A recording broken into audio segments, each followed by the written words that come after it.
नमस्कार दोस्तों, ACL study centre Hamirpur के यूट्यूब चैनल पर आपका बहुत बहुत स्वागत है। और मैं रोहित विकास आज आपके सामने हाजिर हुआ हूँ एक बहुत ही इम्पॉर्टेंट वीडियो लेकर, जिसमें मैं आप सबके साथ एक पीस ऑफ इन्फॉर्मेशन शेयर करूँगा। जैसा आप सभी को पता है कि Himachal Pradesh police constable exam 2024 के फॉर्म भरे जा रहे थे, और इन फॉर्म को भरने की जो अंतिम तिथि है वो डिसाइड की गई थी 31 अक्टूबर 2024। लेकिन अब कमीशन ने इस तिथि को बढ़ाकर 12 नवंबर 2024 तक एक्सटेंड कर दिया है। रीज़न क्या रहा इसको एक्सटेंड करने का?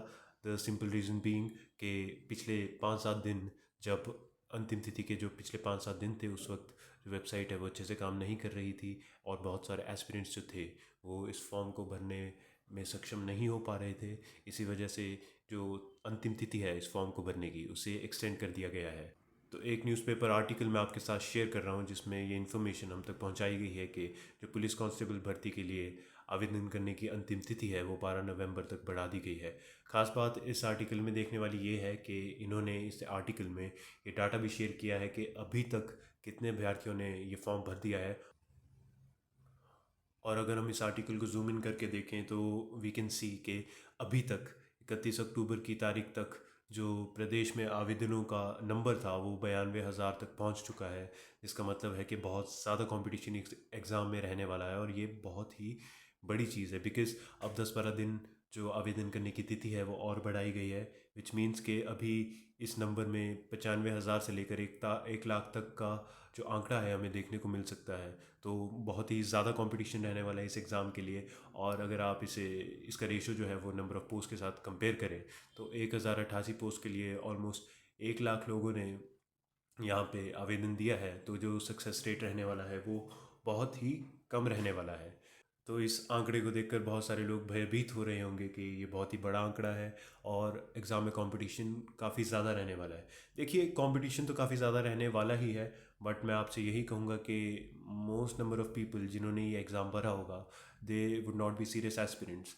उन्होंने किसी की बात सुन के, या उन्हें मन किया होगा, उन्होंने एग्ज़ाम भर दिया होगा, लेकिन वो इस एग्ज़ाम की सीरियसली तैयारी नहीं कर रहे होंगे। लेकिन फिर भी अगर हम एज्यूम करके चलें कि 95,000 से 1 लाख लोग इस एग्ज़ाम को देने वाले हैं, तो एटलीस्ट जो फिज़िकल एग्ज़ामिनेशन होगा, जो आपका ग्राउंड होगा, उसके बाद भी हम आसानी से एक्सपेक्ट कर सकते हैं कि एटलीस्ट 40 से 50 हज़ार लोग जो हैं वो ये जो फिज़िकल एग्ज़ामिनेशन है उसे क्लियर अवश्य करेंगे, और वो अगले राउंड के लिए यानी कि रिटन एग्ज़ाम के लिए क्वालिफाई ज़रूर करेंगे। तो दोस्तों, अब बात करते हैं इन 40 से 50 हज़ार लोगों की जो फिज़िकल एग्ज़ामिनेशन क्लियर करके रिटन एग्ज़ामिनेशन में अपीयर होंगे। इनमें से भी मैं कहूँगा कि एटलीस्ट 25,000 लोग ऐसे होंगे जो एक्चुअल में चाहते हैं कि उन्हें ये जॉब मिले, और वो इस जॉब के लिए थोड़ा सीरियसली तैयारी कर रहे होंगे। बट इस बार बहुत सारे ऑड्स हैं, बहुत सारे फैक्टर्स हैं जो लास्ट टाइम से काफ़ी अलग हैं। रिटन एग्ज़ाम की बात करें तो earlier there used to be no negative marking. किसी भी प्रकार की नेगेटिव मार्किंग हमें पिछले जितने भी कांस्टेबल के लिए एग्ज़ाम्स हुए हैं हिमाचल प्रदेश में, उसमें देखने को नहीं मिलती थी। लेकिन इस बार ये एग्ज़ाम जो है वो कमीशन द्वारा कंडक्ट किया जा रहा है, और हम देखने वाले हैं कि इस बार जो एग्ज़ामिनेशन है उसमें नेगेटिव मार्किंग भी देखी जाएगी। उसके बाद बात करें मार्किंग की, अभी तक जो एग्जैक्ट सिलेबस है एग्ज़ाम का वो नहीं आया है। तो हम सारे पिछले सिलेबस को देखकर एज्यूम करके चल रहे हैं कि जो सिलेबस है वो लास्ट टाइम जैसा ही रहने वाला है। लेकिन मैं फिर भी कहूँगा कि यदि आपको याद हो कि जब कमीशन ने पिछले साल कंडक्टर का एग्ज़ाम कंडक्ट करवाया था, तो the level of question that were asked in that exam, वो कोई नहीं कह सकता कि वो एक बहुत ही साधारण सा सामान्य से प्रश्न थे। वो काफ़ी अच्छे लेवल के प्रश्न थे, और हम एक्सपेक्ट कर सकते हैं कि since commission is conducting this exam as well, तो इसमें जो प्रश्न पूछे जाएंगे वो भी इतने सीधे, इतने सरल, इतने आसान नहीं होने वाले हैं। ये प्रश्न भी थोड़े टिपिकल, थोड़े से ट्रिकी ज़रूर हो सकते हैं। तो हमें जो अपनी तैयारी है वो उसी हिसाब से करनी है। तो कुछ टिप्स मैं आपके साथ शेयर करना चाहूँगा जिससे आप अपनी तैयारी को और बेहतर बना सकते हैं, क्योंकि मुझे पता है कि मेरे बहुत सारे हिमाचल में फ़िट भाई बहन हैं जिन्हें पूरा पूरा आश्वासन है कि वो जो फिज़िकल एग्ज़ामिनेशन है उसे अवश्य क्लियर करेंगे। लेकिन वो डरे हुए हैं कि किस प्रकार से वो रिटन एग्ज़ाम की तैयारी करेंगे, किस प्रकार से वो रिटन एग्ज़ाम को क्लियर करेंगे। तो कुछ टिप्स हैं जो मैं आप सबके साथ शेयर करना चाहूँगा। तो बात करें स्ट्रैटेजी की या टिप्स की, कि क्या आपको करना पड़ेगा जिससे आप अपने जो रिटन एग्ज़ाम है उसमें अच्छा बेहतर प्रदर्शन कर पाएँ। Study for at least 4 to 6 hours every day. यदि आप इस जॉब को पाने के लिए सीरियस हैं, यदि आप सच में चाहते हैं कि आपके पास एक पुलिस की वर्दी हो, एक कांस्टेबल की जॉब हो, एक कांस्टेबल की नौकरी हो, तो कम से कम आपको प्रतिदिन 4 से 6 घंटे का परिश्रम तो करना ही चाहिए। 4 से 6 घंटे की पढ़ाई अवश्य करनी चाहिए। बिकॉज़ जितने सब्जेक्ट्स इस एग्ज़ाम में पूछे जाने वाले हैं, जितने डोमेन से इस एग्ज़ाम में क्वेश्चंस आने वाले हैं, उसके लिए 4 से 6 घंटे डिवोट करना आपके लिए बहुत ज़रूरी है। तो जो भी आप गतिविधियाँ अन्य गतिविधियाँ करते हैं जो आपको ज़िंदगी में कोई भी प्रोडक्टिव रिजल्ट्स नहीं लेके नहीं आती हैं, उन्हें कुछ टाइम के लिए छोड़ दीजिए। इस एग्ज़ाम की तैयारी कीजिए। रिटन एग्ज़ाम जहाँ तक मुझे लगता है कि मार्च या अप्रैल महीने में कंडक्ट किया जाएगा। तब तक इस एग्ज़ाम के लिए प्रतिदिन 4 से 6 घंटे जी तोड़ मेहनत करिए, और आपको इस मेहनत का जो फल है, इस परिश्रम का जो फल है, वो अवश्य नौकरी के रूप में मिलेगा।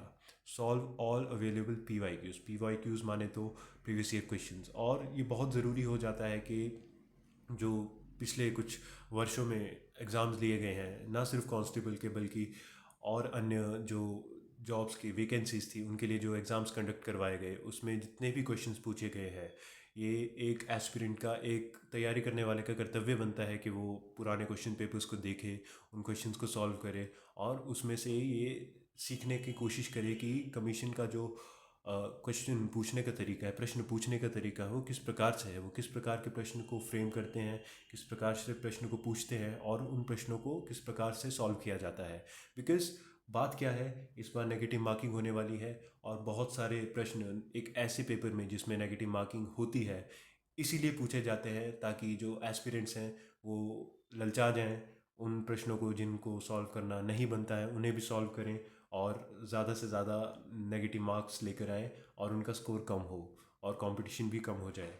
लेकिन हमें स्मार्ट बनना है, हमें प्रीवियस ईयर क्वेश्चंस देखकर जाना है, और बहुत अच्छा चांस रहता है कि बहुत सारे क्वेश्चंस जो ऑलरेडी एग्जाम्स में पूछे जा चुके हैं, हूबहू वो उसी प्रकार से पूछ लिए जाते हैं।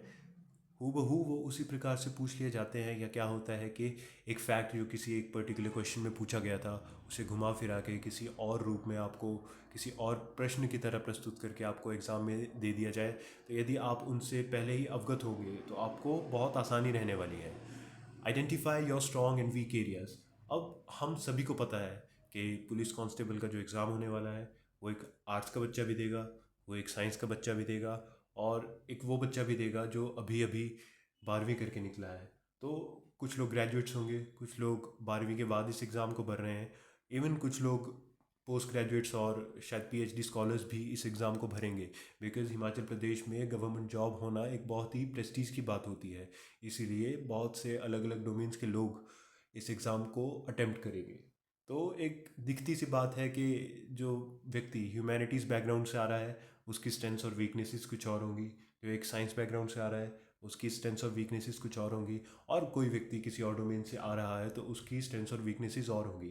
तो आपको अपनी स्ट्रेंथ्स और वीकनेसेस पे काम करना है, आपको पहचानना है कि आपकी जो स्ट्रॉन्ग एरियाज़ हैं वो क्या हैं, और जो वीक एरियाज़ हैं वो क्या है। जो आपके स्ट्रॉन्ग एरियाज़ हैं उन्हें भी आपको ओवर कॉन्फिडेंस में आकर छोड़ना नहीं है कि उनकी आपने तैयारी ही नहीं की या उन पे आपने काम ही नहीं किया, और वीक एरियाज से भी आपको हताश नहीं होना है कि ये जो पर्टिकुलर डोमेन है, मान लीजिए आपको क्वांटिटेटिव एप्टीट्यूड यानी कि जो हमारा मैथ्स वाला सेक्शन होता है, मान लीजिए आपका मैथ्स अच्छा नहीं है, तो आपको इस बात से हताश नहीं होना है कि जो मेरा मैथ्स है वो अच्छा नहीं है और मैं इस एग्ज़ाम को क्वालिफाई नहीं कर पाऊँगा। आपको अपनी कमियों पे काम करना है, अपनी जो शॉर्ट कमिंग्स है उनको, उनके बारे में पता करना है, उन पे काम करना है। और मैथ्स में भी आपको वो टॉपिक्स आइडेंटिफाई करने हैं जिससे आप आसानी से क्वेश्चन निकाल सकते हैं, आसानी से क्वेश्चन बना सकते हैं। और ये सिर्फ मैथ्स के लिए नहीं बल्कि हर सब्जेक्ट के लिए करना पड़ेगा, क्योंकि कुछ लोग होंगे जिनकी अंग्रेज़ी बहुत अच्छी होगी लेकिन हिंदी में वो मात खाते होंगे, कुछ लोग होंगे जिनकी हिंदी बहुत अच्छी होगी लेकिन अंग्रेज़ी में उनका हाथ तंग होगा, कुछ लोग होंगे जिनका गणित बहुत अच्छा होगा लेकिन जनरल नॉलेज पुअर होगा, कुछ लोग होंगे जिनके सभी सब्जेक्ट्स एवरेज होंगे लेकिन एक सब्जेक्ट इतना अच्छा होगा कि यदि 10 12 15 क्वेश्चन उस सब्जेक्ट के आ गए और उन्होंने वो सही कर दिए तो वो मेरिट बना कर ले जाएंगे। और हाँ, इस बात से मुझे एक और चीज़ याद आई कि इस बार कोई भी district wise cut off declare नहीं की जाएगी, एक सिंगल रिज़ल्ट बनेगा, हिमाचल प्रदेश का ओवरऑल स्टेट रिज़ल्ट बनेगा। तो मैं यही कहना चाहूँगा कि ये फ़र्क नहीं पड़ता कि आप हिमाचल प्रदेश के किस कोने में बैठकर तैयारी कर रहे हैं, एक बहुत ही अच्छा चांस है कि एक ज़िले के बच्चे भी यदि मेहनत करें तो वो सारी की सारी जॉब्स, सारी की सारी वैकेंसीज़ को फिल कर सकते हैं। Next thing is attempt mock test as much as possible. तो असली एग्ज़ाम को तो इस वक्त किसी को भी अंदाज़ा नहीं है कि एग्जैक्टली क्या डिस्ट्रीब्यूशन मार्क्स का रहने वाला है, कौन सा सब्जेक्ट कितने मार्क्स के लिए पूछा जाएगा। हाँ, हमें एक ओवरऑल आइडिया ज़रूर है कि 90 नंबर का एक पेपर जिसमें नेगेटिव मार्किंग भी होगी वो हमें एग्ज़ाम में मिलने वाला है। उसमें we don't have any idea exactly right now for now, यदि अगर सिलेबस चेंज होता है तो कौन सा सब्जेक्ट कितने मार्क्स के लिए पूछा जाएगा। तो अभी तो मैं यही कहूँगा कि आपको मॉक टेस्ट मिल सकते हैं, जहाँ से भी मिल रहे हैं उन्हें ज़रूर सॉल्व कीजिए। उनसे आपको अपनी तैयारी का पता भी चलता है, उससे पता चलता है कि आप कितने पानी में हैं, आप अपना एनालिसिस कर सकते हैं। और सबसे last cheese which is probably the most important thing in all these things is believe in your self. अपने आप पे विश्वास करें। आत्मविश्वास बहुत ही ज़रूरी चीज़ है। यदि आपके पास आत्मविश्वास नहीं है, इट डजेंट मैटर कि आप कितने इंटेलिजेंट हैं, आप कितनी काबिलियत रखते हैं, यदि आप खुद पर विश्वास नहीं करते तो चीज़ें जो औरों के लिए थोड़ी सी भी डिफ़िकल्ट हैं आपके लिए वो ज़्यादा डिफ़िकल्ट हो जाएगी, क्योंकि आपको खुद पे बिलीफ ही नहीं है कि आप वो चीज़ कर सकते हैं।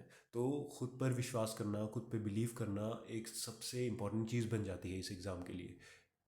एक बहुत ही फेमस कोट है जो मैं आपके साथ शेयर करने वाला हूँ। Every tomorrow has two handles, we can take hold of it with the handle of anxiety और द हैंडल ऑफ फेथ। तो देखिए, आपने एग्ज़ाम भर दिया है, आप फिज़िकल एग्जामिनेशन के लिए भी जाएंगे, और यदि आप फिज़िकल एग्जामिनेशन को क्लियर करते हैं तो आप रिटन एग्ज़ाम भी देंगे। लेकिन उसको क्लियर करने की, उसको अटेम्प्ट करने की दो अप्रोचेज़ रहेंगी।